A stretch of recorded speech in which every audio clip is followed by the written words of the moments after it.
Well, good morning, magandang umaga, and welcome to today's episode of My PI Dream. Today is Sunday, and what a beautiful Sunday it is here in Charleston, South Carolina. So much so that I thought I'd sit out here in the backyard and practice a little tune that Ness taught me yesterday. She taught me this really neat tune by the Beatles that came from the White Album called Blackbird. It's a really neat tune. Well, anyway, today is not a music lesson, and today wasn't even supposed to be an episode. Today I just want to give you some updates. The update about our critter situation, where we are on that forefront for the koi pond here in the backyard, as well as Ness and I went out yesterday and we bought some ingredients to make a dessert recipe today. One of our favorite desserts is chocolate cake, and there's a big wide variation of types of chocolate cakes that you can get out there, but we have one that we want to share with you today that I believe if you try yourself, you will ultimately say it is the best chocolate cake in the world. So anyway, let's go ahead and get today's episode started. So without further delay, let's get today's video underway.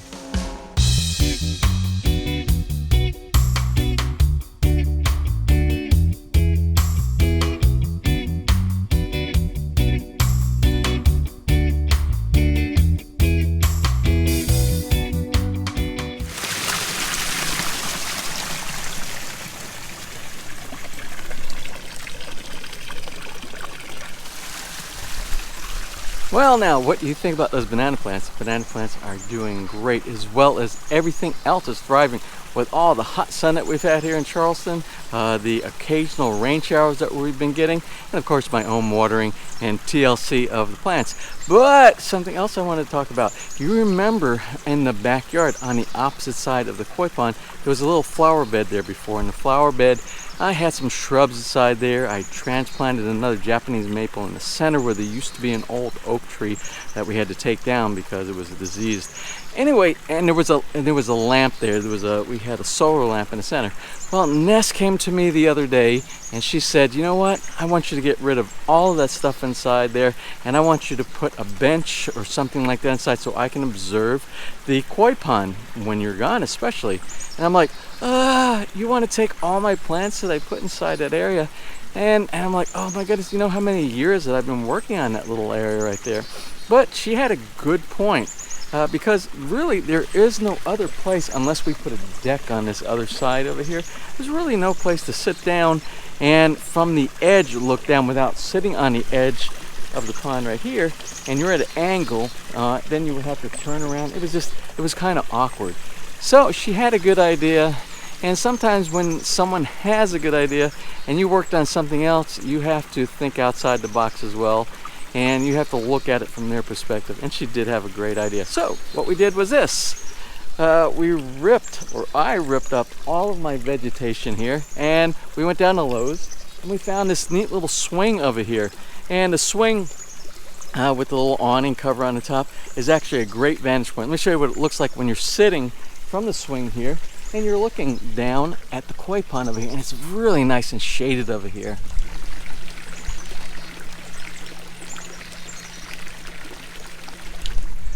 Well, this is our view, and I'm finding in the last couple of days we are just spending lots and lots of time in this location right here. This is actually a great location. It was a great idea she had. She has lots of great ideas. I just have to sometimes absorb what she says and give it a chance, and that's what we should all do with our family, who has great ideas from now and then, because we can't always be right with our own ideas. Well, let's go ahead and move on to the next thing. We got that installed there, and this morning I woke up, and remember I told you I have the trap set. Remember, we caught 3 raccoons already, and we relocated those to the wilderness so that they're not a nuisance here and a threat to the koi pond. So let me show you what stumbled into our trap this morning.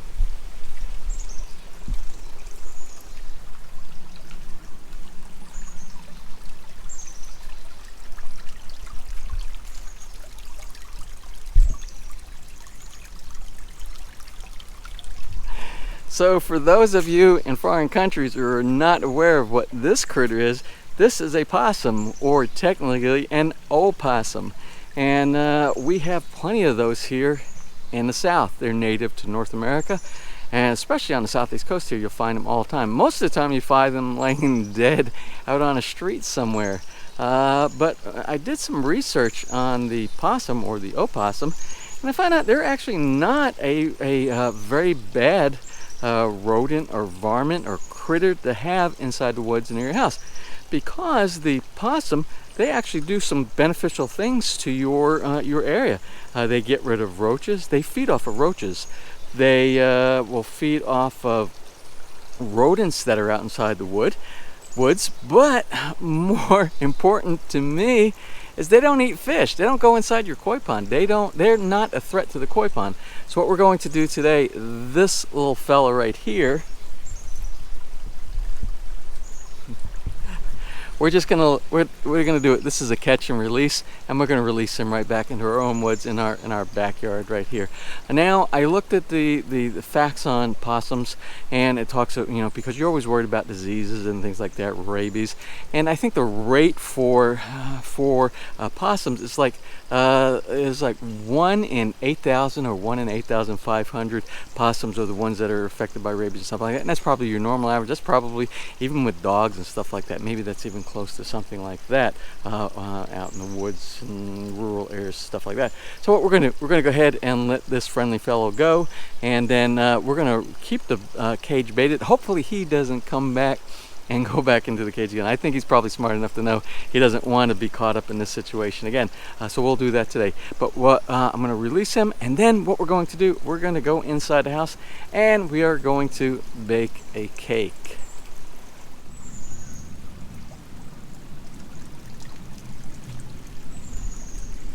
And also, I'm not sure if you noticed it over my shoulder over here, but I have torn apart that park bench back here that has that rotted wood, and I'm slowly getting some of the composite wood to replace that section. That's not a priority. We have other things that are going on right now, but slowly but surely this park bench will get back to normal. As you can see over here, this is what the new slats will look like out of the composite wood, side by side with some of the rotted wood that's on there.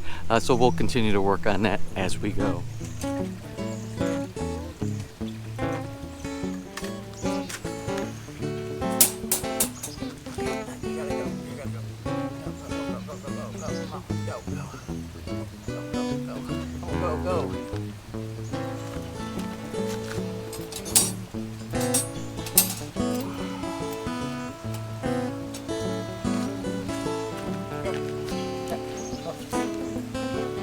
Go. Go. Get out. Go. Good. Get there. Get out. Go. Get out. Bad. Go, Mr. Opossum. Get out. Come on. Get out. Come on, get out. Go.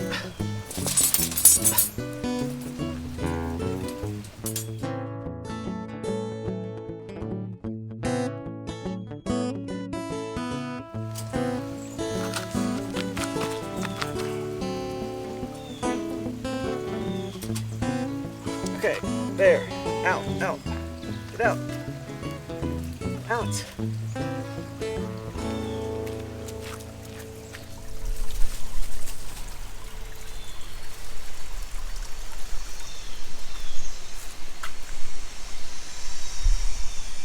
I gotta tell you, that he did not want to get out of the cage. So anyway, we are back inside the house, and let's go ahead and let's make a cake. Okay, now we're going to start making the cake. But before we make the cake, we have to have ingredients. So I'm going to give you a list of all the ingredients. We're going to show you what we have here for our ingredients. And then at the end of the video or in the description box, we will put all the quantities and the ingredients that you'll need to make this cake. Now, this is not your ordinary chocolate cake. This is called a mayonnaise cake. And you're thinking, mayonnaise? Oh, crazy. You're going to put mayonnaise inside? Well, I will tell you right now, the mayonnaise, it doesn't taste like mayonnaise when you eat the cake. But what the mayonnaise does, it has a special effect to make it super moist and rich and just scrumptiously delicious, if that's a word. I don't know. Is that a word? You're a school teacher. Do you do that? I don't know. So anyway, that's what we're going to do. So let's go ahead and look at the ingredients that we have first. All Alright, so the ingredients that you're going to need. You're going to need some powdered sugar. You're going to need some unsalted butter. Of course, since it's a mayonnaise cake, you're going to need some mayonnaise. You are going to need some unsweetened cocoa powder. You're going to need some heavy whipping cream, a little bit of vanilla. You're going to need 4 large eggs, some baking powder and some baking soda, some light corn syrup. You're going to need bittersweet chocolates. You are also going to need some all-purpose flour, some salt, some granulated sugar, and last but not least on the ingredients, I forgot to mention it, is coffee. We're going to need a little bit of coffee, and it has to be strong coffee. So what we normally do, early in the morning we have our coffee, and then we leave enough left over inside there for the cake. And it will get stronger as it sits in there. Anyway, so we have some coffee here. And I think that's all the ingredients that we have. So let's go ahead and start cooking. Okay, the first step is to whisk the cocoa with the hot coffee.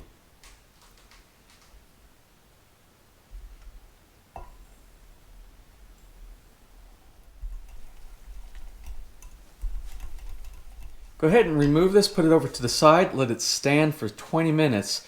Then what you need to do, you need to grease and flour 3 9-inch by 1.5-inch cake pans, and go ahead and preheat your oven to 350 degrees.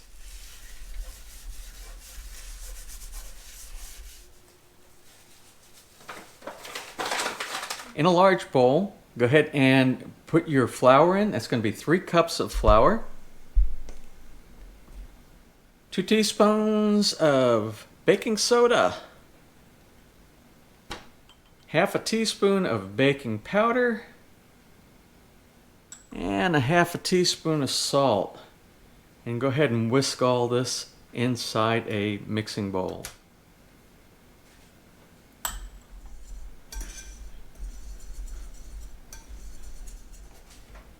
And in a separate bowl, go ahead and combine 2.5 cups of granulated sugar and 4 eggs.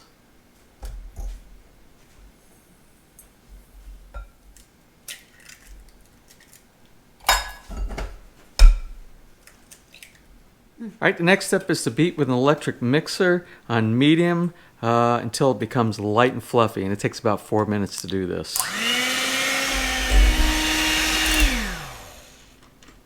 Right, the next step is to go ahead and beat in 1 cup of mayonnaise and 1 1/2 teaspoon of vanilla on low into the mixture you just put together.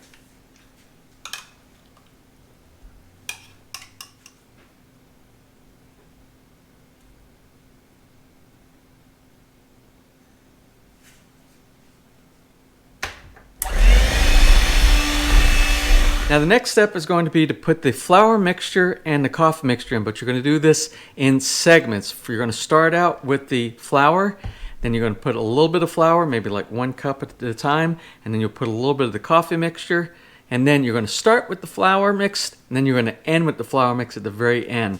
So you're slowly mixing everything in.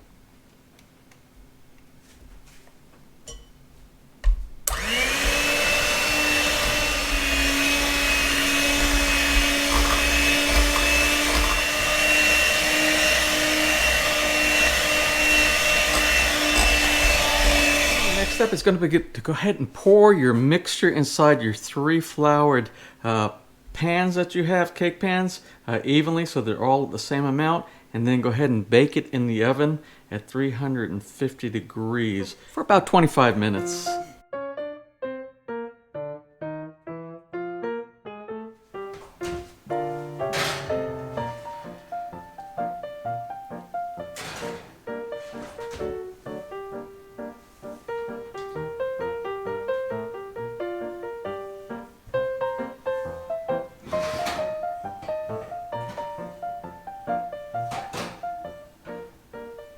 So go ahead and let these cool inside the pan for about 20 minutes, and then after they've cooled for 20 minutes, go ahead and flip it over and take the cake out of the pan and let it cool on the wire rack again for another 30 minutes. Okay, while our cake layers are cooling over here, let's go ahead and start working on the frosting. Now in a microwavable bowl, go ahead and place 1¼ cups of your chocolate chips, 2 tablespoons of your light corn syrup, and 3 tablespoons of your heavy cream. Put them all in a microwavable bowl. And what we're going to do, we're going to put this mixture inside the microwave on high, and we're going to cook this or melt it down, and it's going to take about 1 minute. And every 15 seconds we're going to take it out and we're going to stir it up, and when it gets to a soft mixture, then we know we're ready.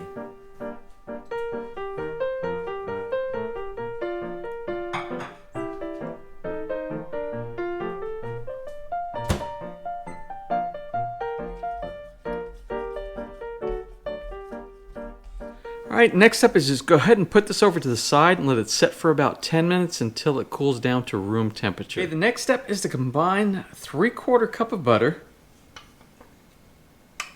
1/4 teaspoon of salt, 2 cups of powdered sugar,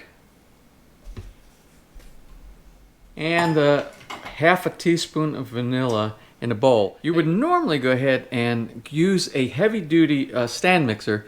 We don't have a heavy-duty stand mixer, so we're going to have to do it some by hand and some by the electric mixer, but just get it all thoroughly mixed together. Now if you have a heavy-duty stand mixer, you would beat it on low until it's smooth.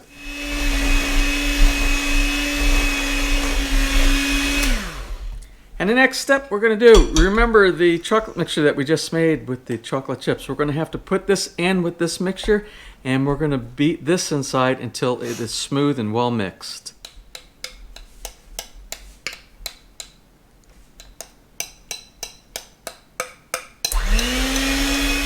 Now add 2 more cups of powdered sugar.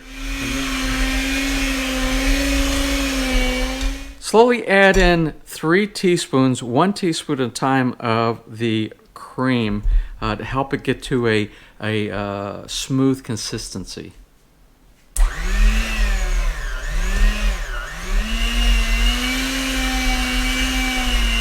And what you're going to find when the cakes were rising inside the pans, they're going to be rounded at the top. So a way to get around that is to just get like a bread knife and go ahead and slice through the top section so it will be nice and flat on the top and the bottom. Now what we're going to do is we're going to take each one of these layers, we're going to put the first layer on a whatever you're serving, a plate, or where you're going to end up putting your cake. And on the first layer, what we're going to do, we're going to put about a 1/2 cup of the frosting layer that we just put on here. Then we're going to take our next layer of cake, we're going to put it on top of that, we're going to put 1/2 cup on top of that, and then we're going to take the last layer over there and put it on the top. I'm going to use the remainder of the frosting over the top and all around the side.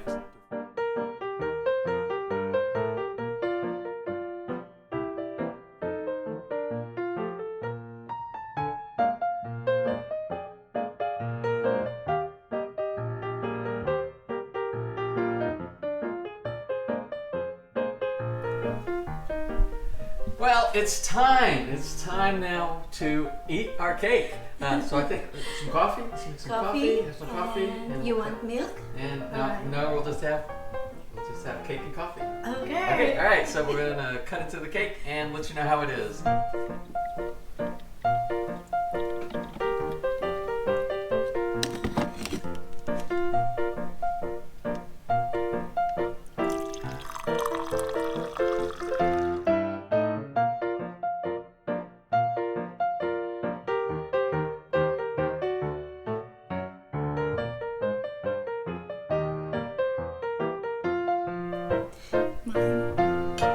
Anyway, bon appetit. Let's see how this. Let's try this is too big. You cut me too big of a slice. This is crazy. So you won't complain. I will never complain. Oh my god, look at this. How soft. Good?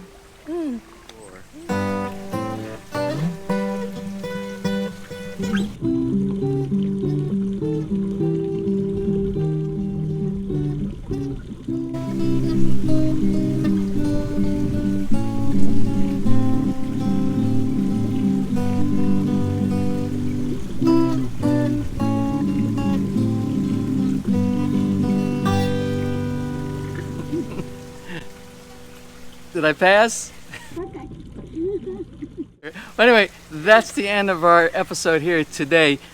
We are, I don't know when we're going to be coming back again. I think I have a product review. I received a camera in the mail today, and we're going to do a camera review probably tomorrow. We'll do an unboxing and a product review of that. So anyway, it was a great day today. It was a beautiful Sunday, kind of a weird day. All the different things that we covered today. We had, we talked about things we did around the yard. The nice little canopy swing that we have here. We did the catch and release of the Possum today. Yeah. We did a cake recipe today. Yeah, And, it was so good. Ness worked with me a little bit more on the little Beatles song here. But we do, before we close, we have one quick shout out that we have to do. It's a belated one. We didn't do it for yesterday because we didn't have a video yet. Did I have a video yesterday? I don't know if I had I don't think I had a video yesterday. So we're going to do a quick birthday shout out for today. So our birthday shout out goes to Richard Pignola. And Richard turned 29 yesterday on the 23rd. So we want to wish you a wonderful happy birthday. So we're going to close for today, and we hope you enjoyed today's video. So if you did, please give us a thumbs up. Please share, and if you have not subscribed, just click on that My PI Dream in the bottom right-hand side of your screen. You will be subscribed, and you'll be notified the next time we upload a new video. So until that time, you have a wonderful and blessed weekend.